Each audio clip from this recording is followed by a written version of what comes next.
जय Shri Ram. Last class में हमने भावों के बारे में समझा था कि कुंडली के जो 12 भाव होते हैं उसको क्या यानी किस नाम से डिकोड करते हैं, जैसे मारक भाव, बाधक भाव, योग कारक भाव। ठीक है, यानी योग कारक ग्रह कौन बनता है, मारक ग्रह कौन बनता है, बाधक ग्रह कौन बनता है। उस टाइम मैंने आपको बोला था कि बाधक के ऊपर अभी नेक्स्ट क्लास में मैं आपको उसको एक्चुअल मीनिंग बताऊंगा कि बाधक ग्रह क्या सही में बाधा क्रिएट करता है, उसके लिए रूल्स क्या है वो मैंने आपको बोला था कि मैं आपको बताऊंगा। ठीक है, तो आज के वीडियो में हम वही समझेंगे कि बाधक ग्रह कब एक्चुअल में बाधा क्रिएट करता है। ठीक है, तो उसके ऊपर ही आज का वीडियो है। तो ये वीडियो जैसे इसमें ना दो रूल है, वो दो रूल आप समझ लेना बहुत अच्छी तरीके से। मैं एग्जांपल के साथ आपको बताऊंगा वो दो रूल क्या है। अगर जो बाधक कोई प्लेनेट है, ठीक है, वही प्लेनेट अगर आपका खरेस बन रहा हो, खर ग्रह बन रहा हो, तभी जाके वो बाधा क्रिएट करेगा, यानी ऑब्स्टिकल्स लेके आएगा आपके जीवन में। और उसके रूल क्या है आइए समझते हैं वीडियो के माध्यम से। जैसे मैंने बात करी कि बाधक प्लेनेट कैसे आइडेंटिफाई करते हैं और क्या वो एक्चुअल में बाधक है, अगर वो जानना है तो देयर आर टू रूल्स। ठीक है, बारी बारी समझेंगे।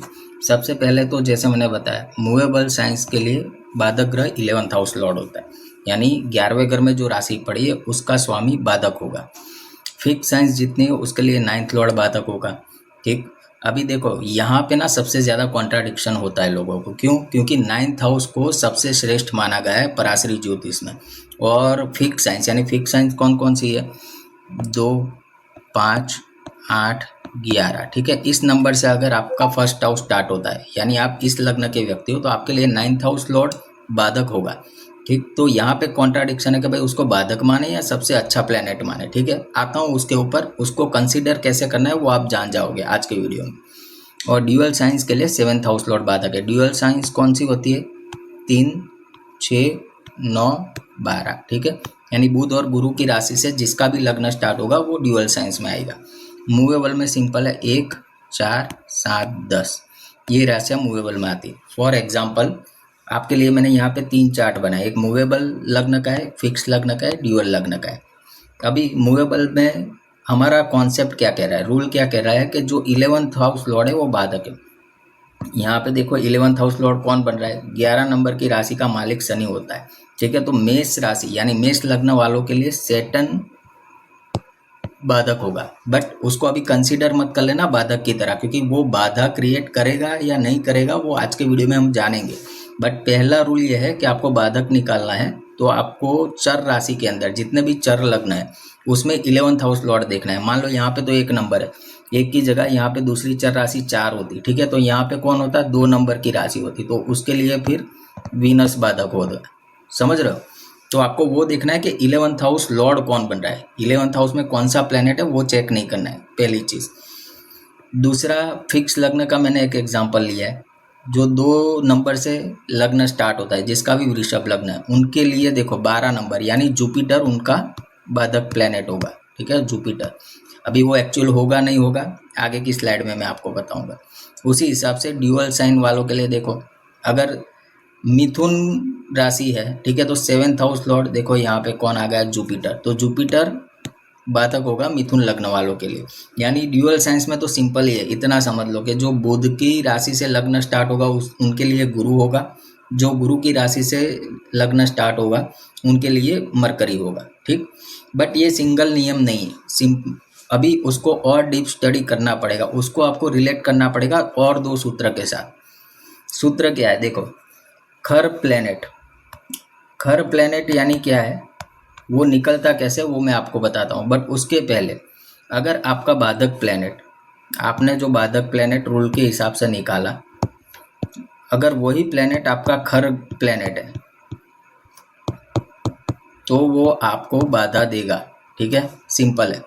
अगर वो खर प्लेनेट नहीं बन रहा है तो उसको एज इट इज ही कंसिडर करो, जैसे फिक्स साइंस वालों के लिए 9th लॉर्ड बाधक होता है।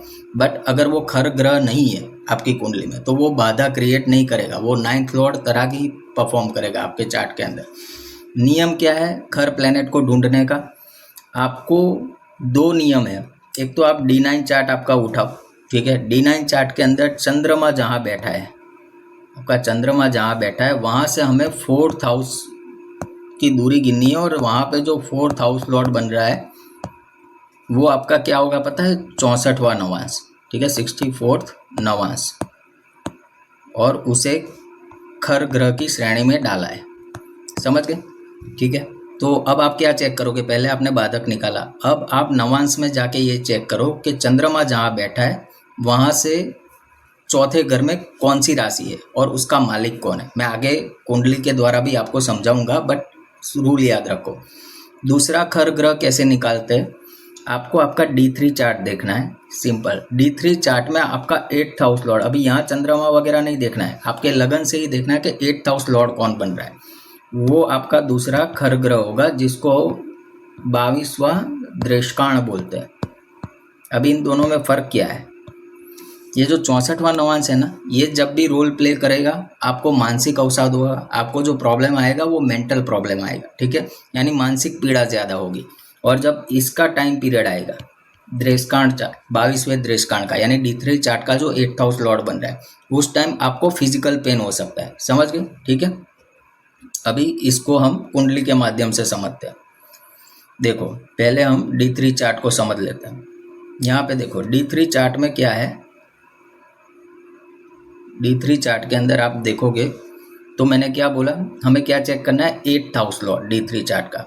तो 8th हाउस कहाँ पे आएगा? देखो, ये तो राशि नंबर है, फर्स्ट हाउस यही होता है। ठीक है, यहाँ पे 1 से लेके 12 तक कोई भी राशि लिखी हुई होगी, वो राशि उस घर का मालिक होता है।